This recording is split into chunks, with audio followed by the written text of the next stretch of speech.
Привет, достар. Бүгін мен сіздерге бір не айтайын деп жатырмын. Өтініш достар.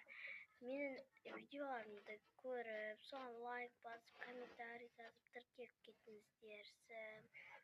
И қазір мен бір тренд түсіремін да. Соған лайк басып, комментарий жазып, тіркеліп кетіңіздерші.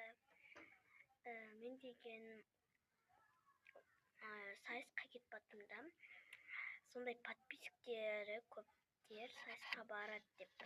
Ол ақпанның соңғысына дейін жинау керекпіз. Ол қаншаға дейін жиналады, кімдікі көп, солай енді мен барғым келеді. Сондықтан маған достар лайк басып, комментарий жазып, тіркеліп кетіңіздерші. Мен сол сайысқа бару үшін өтініш лайк басып, комментарий жазып, тіркеліп кетіңіздерші.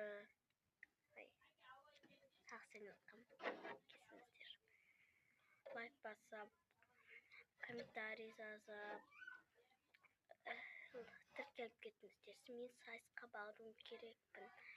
Ата-анам да қарап отыр, мені дайындалғызып, мені жаттап. Мен кәдімгідей осы ауылға емес, Атырауға емес, мен Алматыға кетіп жатырмын. Барлық нелеріммен менің аккаунтым ашық, сосын біздің класста балалардың да несі ашық, аккаунттары. И солай барамыз, біз барлығымыздың аккаунты ашық екен, телефондар барып, и солай барамыз. Мен жерге қаратпаңыздар, достар, көріп отқандарыңыз лайк басып, тіркеліп, комментарий жазып кетіңіздерші, өтініш. Мен сайысқа баруым керекпін ақпанға дейін. Өзі наурыздың бірі барамын мен сол сайысқа, бірақ оны мен түсіре алмаймын, өйткені біз тез шығып кетеміз пойызбен. Дарын деген баланың үйіне жиналамыз, соған барамыз. Өтініш мені толтырып кетіңіздерші, комментарий жазып, тіркеліп, комментарий жазып. Мен сайысқа баруым керекпін, соған істеп жіберсеңіздер.